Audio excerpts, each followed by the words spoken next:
I want to welcome everybody to another episode of OSMA Talks on Facebook Live.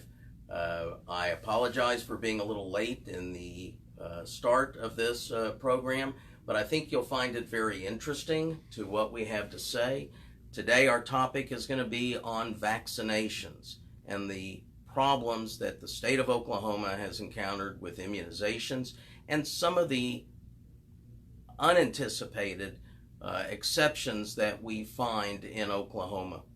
It's important that everybody understand that in Oklahoma we have more than just medical exceptions. We have both personal beliefs as well as religious exceptions. So many of our children are going non-immunized, and the spread of measles has become a real problem. We have a very important guest today in Dr. Paul Darden. And Dr. Darden, thank you for being here. It's a pleasure. Thank you. Dr. Darden is the Chief of General and Community Pediatrics at the University of Oklahoma and is a George Lynn Cross Research Professor and Director of the Oklahoma Children's Health Research Network.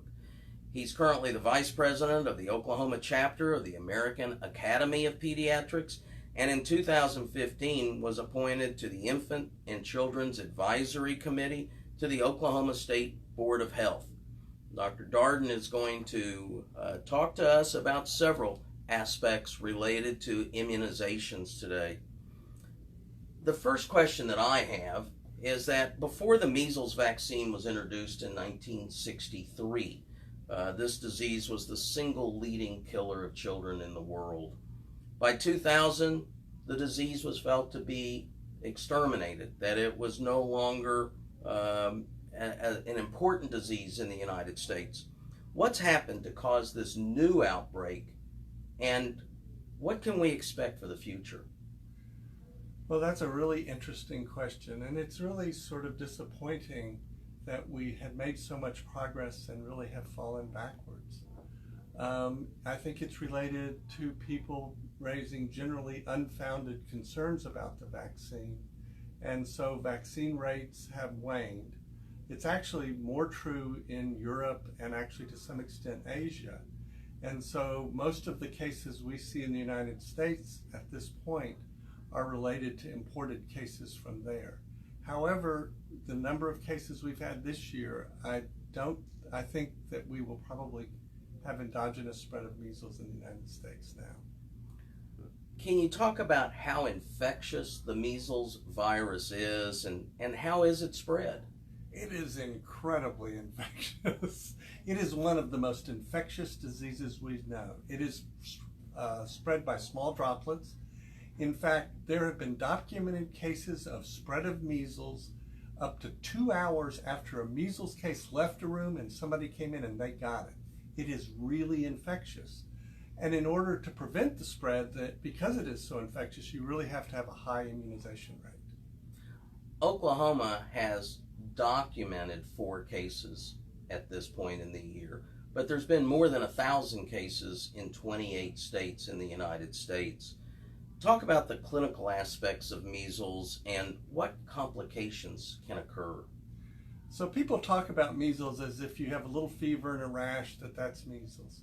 Measles is a bad disease. If they have measles, you're sick. Your red eyes, bad rash, you feel horrible. People get pneumonia from the measles itself. They get encephalitis, an inflammation of the brain.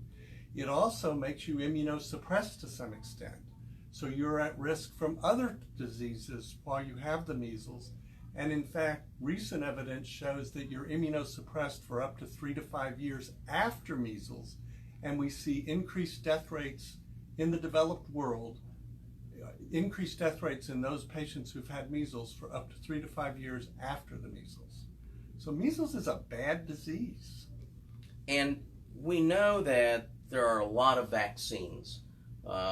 People who are against vaccines, I'll assume, are against more than just the MMR. There's vaccines for pertussis, and in adults it's recommended have it before being around a newborn.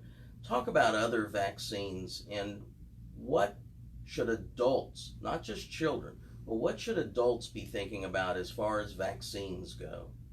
Well, there are vaccines for both children and adults. I think you point out one of the really important things. For some people, newborns especially, they don't have the opportunity to be immunized. So in order to protect them, we want to immunize everybody around them so that they're not likely to get those diseases. Diseases such as whooping cough kill babies. And so mothers should get immunized during every pregnancy. And actually, I recommend that everybody in close contact with that baby should also receive the DTP vaccine. Also, influenza, that's important throughout the age range. While we give it to kids, and actually children, and for better or worse, as a pediatrician, tend to give it to adults, it's a leading cause of mortality for the elderly. And we know actually immunizing the kids tends to protect the elderly who don't respond as well to the vaccine. Tetanus will always be with us. It's an environmental disease in many respects. With the collapse of immunization systems, even diphtheria could come back, and that is a much more serious disease in adults than it would be in children. So there are very important diseases. Actually, interestingly enough, the human papillomavirus vaccine, HPV vaccine, which is unbelievable. We have a vaccine against cancer. Sure. Who would have thought? Has recently been proposed to be recommended up to 45 years of age, and not just in adolescents. And I think, a vaccine against cancer, I keep repeating it because even today it seems so unbelievable. As a gastroenterologist and in adult medicine, I will also say that the hepatitis vaccine is very important for adults to get. And the shingles, we see many cases of shingles, and for adults to be getting those vaccines. So vaccines are an important part of medical delivery, and we shouldn't be avoiding them. But we know that there is what's called herd immunity. As I said, in 2000, we thought that the measles disease had been eliminated from the United States. Talk about what herd immunity is. We hear that term, and how do we stand right now as far as our percentages of vaccinations in our schools? So, herd immunity is a really important concept. It's a way, sort of like with the newborns, of protecting those who may not be able to be protected because they can't be immunized or because the immunization doesn't work in them. And what it essentially is protecting them because everybody else is immunized, so the vaccine preventable disease really can't spread. It may get a person here or there, but it dies out quickly. So you're just not exposed. Herd immunity is hugely important. It is when we think about what the immunization rates are in schools, in some ways we know that the exemption rate, the percentage of children who are exempted from immunizations because of mostly religious and philosophical reasons, is rising in Oklahoma. Also, one of the things we find is there are schools that don't respond to that survey. So we are actually in the position of not being really sure how well immunized kids are in school. And especially the private schools are much less likely to report, so we just don't know. So that's always, for public health, to know where exemptions are and people who are susceptible to disease, to respond quickly and adequately, you really need that information. Otherwise, you're starting out in a real hole because you got to figure it out. So when we look at the population, not just the school children, we tend to be on the lower side on immunizations. It's amazing you talked about hepatitis. When the hepatitis A vaccine was introduced, Oklahoma was probably one of the best immunizers in the country. We showed other people how it was done. And it's sort of disappointing that we've fallen back a bit from that. But we'll do better. We can certainly do better. I agree. We can do better, and we need to do better as far as both the immunization and the reporting. And the reporting is something that the legislature could be involved in, or the health department could certainly require. What we know from my reading is that the immunization rate isn't based on economic levels or even educational levels, that some of the highest non-vaccinated groups come from higher income and the more educated.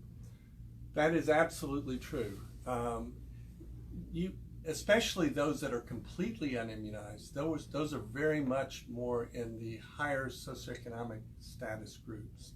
And it's people that have concerns, they're worried, and they feel like they can protect their children, by sort of building a fence around them and not doing things.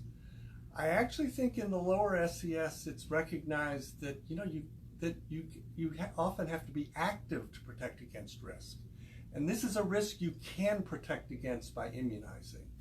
So acknowledging that we're broadcasting on Facebook today, the social media has tended to amplify the concerns, which are pretty much unfounded, of anti-vaccine groups.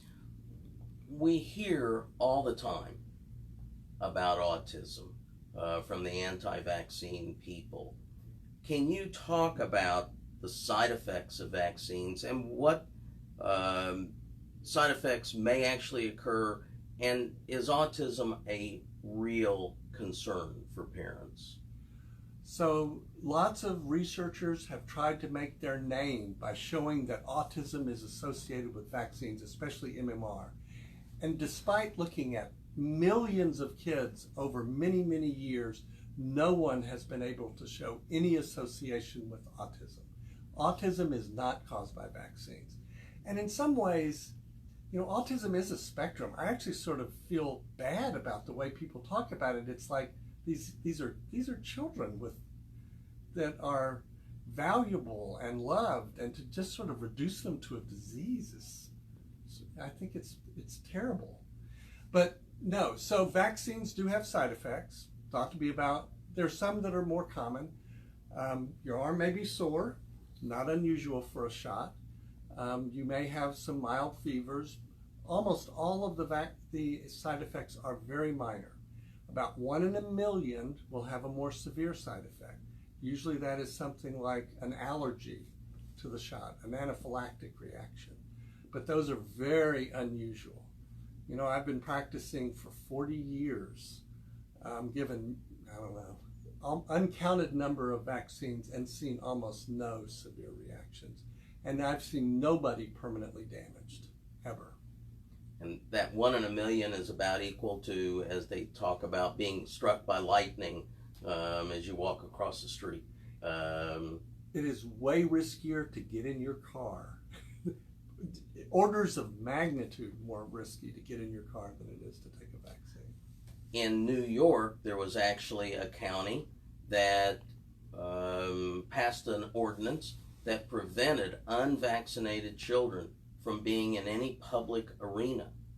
Now, that's obviously going to be argued, but do you see that as something happening throughout the country with the spread of measles and the unvaccinated, that there may be restrictions on those children? Well, to be honest, we used to see restrictions on the movement of not necessarily the unvaccinated, but ill people. Putting people into some sort of that had disease into some sort of isolation has been common. I think it's unlikely that will occur. I think we will, and probably that they will. If you're unvaccinated, there's an outbreak going on, you can't be in school, and you should avoid public gatherings. It would be so hard to restrict everything that it seems unlikely that would occur.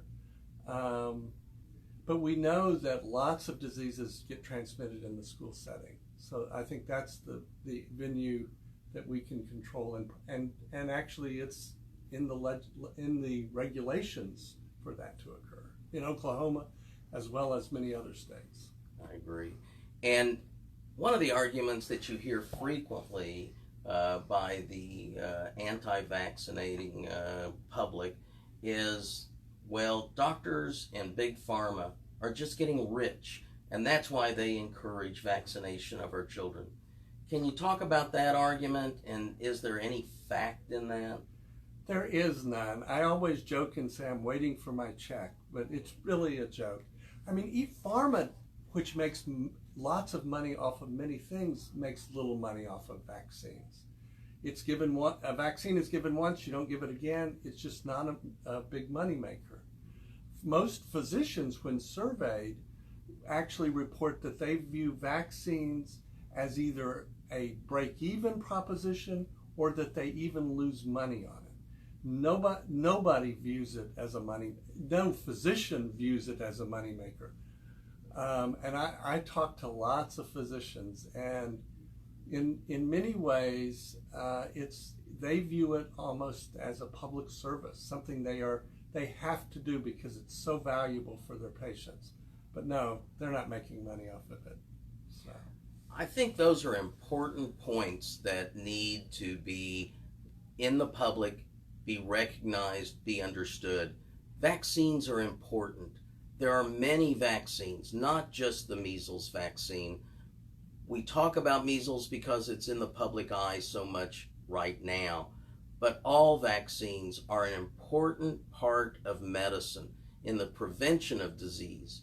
And preventing disease is far more economical, cost-effective than trying to treat the disease once the patient is ill. I hope that the time we've spent today talking about vaccinations and talking about measles has helped to inform many of you, and that you will consider getting your children vaccinated, having your friends get their children vaccinated, and adults, consider the vaccinations for yourselves. It's not just the children in our community that need vaccination. We all need them. I want to thank you for being with us again this week, and I look forward to next week when we'll have another episode of OSMA Talks. And I want to thank Dr. Darden. Thank you for a very enlightening talk. Thank you.